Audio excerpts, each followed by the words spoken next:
నమస్కారం అండి. ఎంటీఆర్ మసాలా అభిరుచికి స్వాగతం. ప్రతిరోజు నోరూరించే వంటలతో మిమ్మల్ని ఎంతగానో అలరిస్తున్న మీ అభిరుచి ఈ రోజు కూడా సరికొత్త వంటకాలతో సిద్ధంగా ఉంది. మరి ఈ రోజు వంటలు ఏంటో చూసేద్దామా?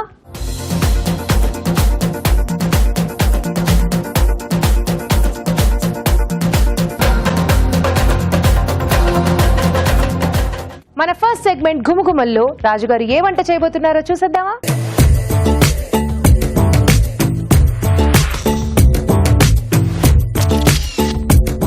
నమస్తే రాజుగారు. నమస్తే అండి. ఈ రోజు గుమగుమల్లో ఏ వంట చేయబోతున్నారు?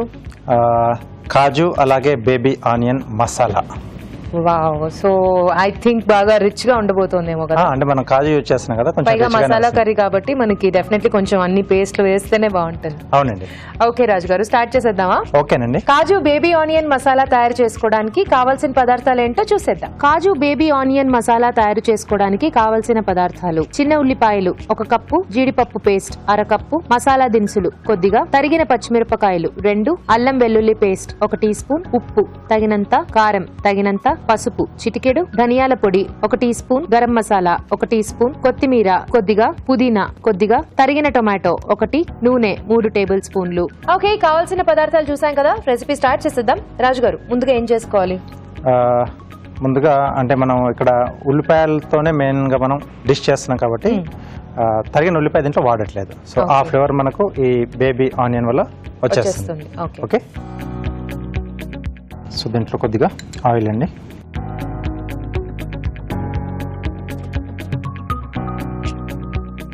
ముందుగా మసాలా దినుసులు,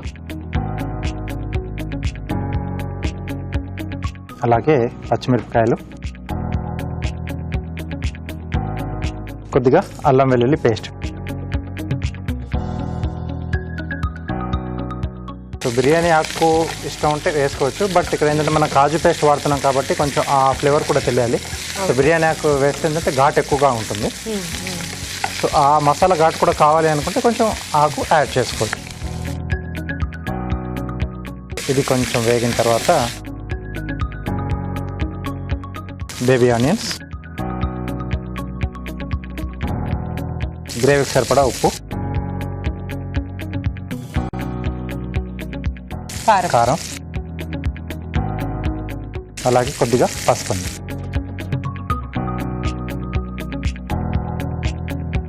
సో ఈ ఆనియన్స్ కొంచెం వేగాలండి, అంటే మగ్గితే చాలు మనకు. సో అది కొంచెం మగ్గితే మనం మిగతా ప్రాసెస్ అనేది స్టార్ట్ చేసుకోవచ్చు. బేబీ ఆనియన్స్ కొంచెం వేగాలి కదా, ఆలోపు చిట్కా చూసేద్దాం. ప్రతిరోజు ఉదయాన్నే కొద్దిగా దూది తీసుకుని పాలల్లో కాస్త అద్ది ముఖమంతా కూడా ఈ దూదితో అద్దుకుంటూ ఉన్నట్లయితే, శుభ్రం చేసుకుంటూ ఉన్నట్లయితే పొడి చర్మం బాధలు చాలా వరకు తగ్గుతాయి, చర్మం కూడా నార్మల్గా తయారవుతుంది. చిట్కా చూసాం కదా, వేగాయ రాజుగారు? సరిపోతుందండి.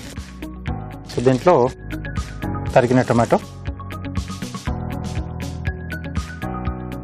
సో దీన్ని కొంచెం రిచ్గా చేసుకోవాలనుకుంటే ఫ్రెష్ క్రీమ్ కూడా దీంట్లో యాడ్ చేసుకోవచ్చు.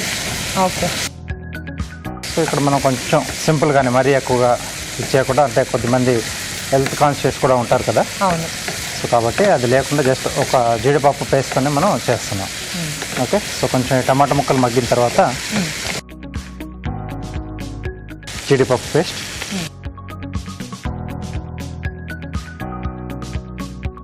జీడిపప్పు పేస్ట్ క్వాంటిటీనే మనకి మేజర్ గ్రేవీ వస్తుంది కదా. ఎస్ అండి. కానీ బేబీ ఆనియన్స్ తో మసాలా కొంచెం తక్కువగా చేసుకుంటూ ఉంటారు కదా రాజు గారు? చాలా తక్కువ అండి. అంటే బేబీ ఆనియన్ ఎక్కువగా ఏంటంటే ఆ సాంబార్లోనే వాటిలోనే ఎక్కువగా వాడుతూ ఉంటారు.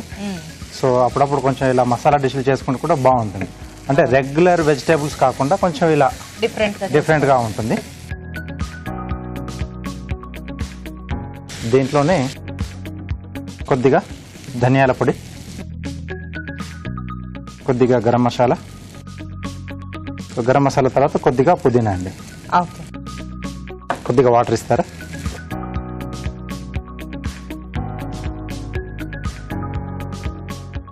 సో జీడిపప్పు పేస్ట్ కాబట్టి అడుగంటే ఛాన్స్ ఉంటుంది, కంటిన్యూగా అలా స్టిర్ చేస్తూ ఉండాలి.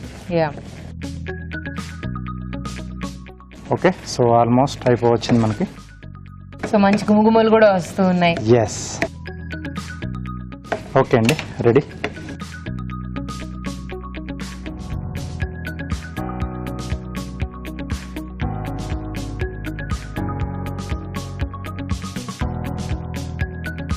కాజు బేబీ ఆనియన్ మసాలా రెడీ. వేడివేడిగా కాజు బేబీ ఆనియన్ మసాలా రెడీ అండి. టేస్ట్ చూడబోయే ముందు దీని తయారీ విధానం మరోసారి చూసేద్దాం. కాజు బేబీ ఆనియన్ మసాలా తయారు చేసుకునే విధానం: ఒక పాన్ లో నూనె వేసి మసాలా దినుసులు, తరిగిన పచ్చిమిరపకాయలు, అల్లం వెల్లుల్లి పేస్ట్ వేసి వేయించాలి. దీనిలో చిన్న ఉల్లిపాయలు, ఉప్పు, కారం, పసుపు వేసి వేగనివ్వాలి. ఆ తర్వాత టొమాటో ముక్కలు వేసి వేగాక జీడిపప్పు పేస్ట్, ధనియాల పొడి, గరం మసాలా వేసి కొద్దిగా నీళ్లు పోసి ఉడకనివ్వాలి. ఆపై కొత్తిమీరతో గార్నిష్ చేసి సర్వ్ చేసుకుంటే కాజు బేబీ ఆనియన్ మసాలా రెడీ.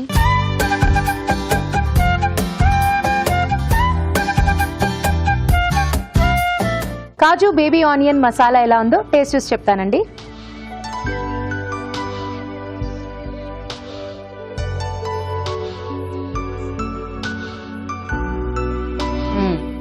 చాలా టేస్టీగా ఉంది రాజు గారు, సూపర్.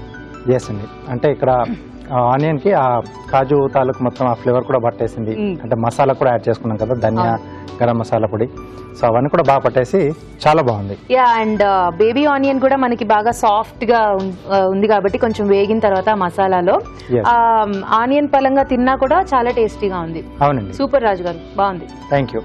చాలా టేస్టీగా ఉందండి, తప్పకుండా ట్రై చేయండి. ఇప్పుడు మీకోసం ఒక చిట్కా.